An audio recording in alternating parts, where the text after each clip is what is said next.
Wait for the right opportunity, അതായത് ശരിയായ അവസരത്തിന് വേണ്ടി കാത്തിരിക്കുക.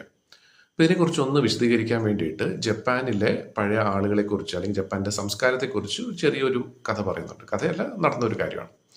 അതായത് ജപ്പാനിൽ നമുക്ക് ഒരുപക്ഷെ ഇന്നത്തെ കാലത്ത് നമുക്കറിയാം, ഇൻഫർമേഷൻ ടെക്നോളജിയിലും ഒക്കെ വളരെ മുന്നിട്ട് നിൽക്കുന്ന ഒരു രാജ്യമാണെങ്കിലും ഈ രാജ്യത്തിന്റെ പൂർവികരെല്ലാവരും തന്നെ കൃഷി ചെയ്ത് ജീവിച്ചിരുന്ന വ്യക്തികളാണ്. ഇപ്പൊ കൃഷിയുടെ ഒരു സംസ്കാരത്തെക്കുറിച്ച് പറയുകയാണ്. ഒരുപക്ഷെ നമ്മുടെ നാട്ടിലും കൃഷിക്കാരുണ്ടായത് ഇങ്ങനെ ആയിരിക്കാം. അതായത് കൃഷി ഒക്കെ ചെയ്യുന്നതിന് മുമ്പായിട്ട് കൂടുതലും ആളുകൾ കാട്ടിലാണ് വസിച്ചുകൊണ്ടിരുന്നത്, പണ്ട് നമ്മുടെ പൂർവികർ. അപ്പം കാട്ടിൽ വസിക്കുന്ന സമയത്ത് അവരുടെ ഭക്ഷണത്തിനുള്ള ഒരു മാർഗം എന്ന് പറയുന്നത് കാട്ടില് മൃഗങ്ങളെ വേട്ടയാടുക എന്നുള്ളത് ഒന്നായിരുന്നു. രണ്ടാമത്തെ ഒരു കാര്യം എന്ന് വെച്ചാൽ കാട്ടിൽ പലതരത്തിലുള്ള മരങ്ങളുണ്ടാകും. ആ മരങ്ങളും ചെടികളിൽ നിന്ന് കിട്ടുന്ന ഫലങ്ങൾ ഭക്ഷിക്കുക എന്നുള്ളതായിരുന്നു. പക്ഷെ ഈ ഫലങ്ങൾക്കൊക്കെ ഒരു സീസൺ ഉണ്ടായിരുന്നു, ഒരു സമയം ഉണ്ടായിരുന്നു. ആ ഒരു കാലഘട്ടത്തിൽ മാത്രമായിരിക്കും ആ ഫലം അവർക്ക് കിട്ടുക.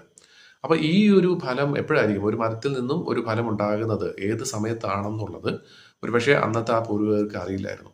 അപ്പൊ അവരൊക്കെ ചെയ്തുകൊണ്ടിരുന്ന ഒരു കാര്യം എന്ന് വെച്ചാൽ ഈ ഫലം തരുന്ന മരങ്ങളുടെ താഴെ പോയി ഇതിനെ കാത്തിരിക്കും. ഇപ്പൊ കിട്ടും ഇപ്പൊ കിട്ടും എന്നുള്ളത്. അപ്പൊ അങ്ങനെ ഒരു മരത്തിന്റെ താഴെ അവർ കൂടിയിരിക്കുന്ന സമയത്ത് പല പല കാര്യങ്ങൾ സംസാരിക്കാനും തമ്മിൽ കമ്മ്യൂണിക്കേറ്റ് ചെയ്യാനൊക്കെ ശ്രമിക്കുകയായിരുന്നു. അങ്ങനെയാണ് ശരിക്കും പറഞ്ഞാൽ കൂട്ടായ്മ എന്നുള്ളൊരു കോൺസെപ്റ്റ് പണ്ട് വന്നു തുടങ്ങിയത്. ഇതിൽ ആ മരത്തിൽ ഫലം വന്നതിന് ശേഷം, ആ ഫലം ഭക്ഷിച്ചതിന് ശേഷം അതിൽ കിട്ടുന്ന ആ വിത്ത് അതിനെ അവർ മണ്ണിൽ നടുകയായിരുന്നു. എന്നിട്ട് അവർ കാത്തിരിക്കുമായിരുന്നു മഴ പെയ്യാനും വെയിൽ കിട്ടി അവസാനം അതൊരു ചെടിയായി മരമായി അതിൽ നിന്നും ഫലം കിട്ടാനായിട്ട്. പക്ഷെ അപ്പോഴും അവർക്ക് വലിയ അറിവും പഠിത്തമൊന്നും ഇല്ലെങ്കിൽ പോലും അവർ മനസ്സിലാക്കിയ ഒരു കാര്യം എന്ന് വെച്ചാൽ നമുക്ക് തീർച്ചയായിട്ടും കാത്തിരുന്നാൽ നമുക്കും നമ്മുടെ അടുത്ത തലമുറയിലുള്ള വ്യക്തികൾക്കും ശരിക്കും പറഞ്ഞാൽ ഭക്ഷിക്കാനായിട്ടുള്ള ആവശ്യമുള്ള ഭക്ഷണം കിട്ടും എന്നുള്ള ഒരു കോൺസെപ്റ്റ് അവിടെ അവർക്ക് പിടികിട്ടിയിരുന്നു. അപ്പോൾ അവിടെ കാത്തിരിക്കുക എന്നുള്ളത് ശരിക്കും പറഞ്ഞാൽ ഒരു എന്താ പറയുന്നത് ജീവിതത്തിൻ്റെ ഒരു ഭാഗമായിട്ട് മാറി.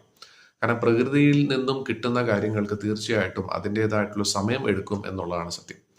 അപ്പം ഇങ്ങനെയാണ് ശരിക്കും പറഞ്ഞാൽ ജപ്പാനിലുള്ള പല വ്യക്തികളും എന്താ പറയുന്നത്, എന്തെങ്കിലും ഒരു പ്രശ്നം വന്നാലും അവർ വളരെ ശാന്തമായിട്ട് അതിനെ അഭിമുഖീകരിക്കാനുള്ള മനസ്സുണ്ടായത് ഈ ഒരു രീതിയിലാണ്.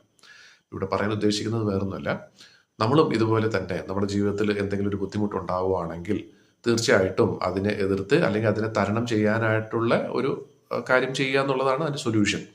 പക്ഷെ അതിനോടൊപ്പം തന്നെ ചില അവസരങ്ങളിൽ നമ്മൾ ശരിയായ ഒരു സമയം വരാൻ വേണ്ടി നമ്മൾ കാത്തിരിക്കേണ്ടതായിട്ട് വരും. ചില കാര്യങ്ങൾക്ക് അത് ശരിയാകാനായിട്ട് അതിൻ്റെതായിട്ടുള്ള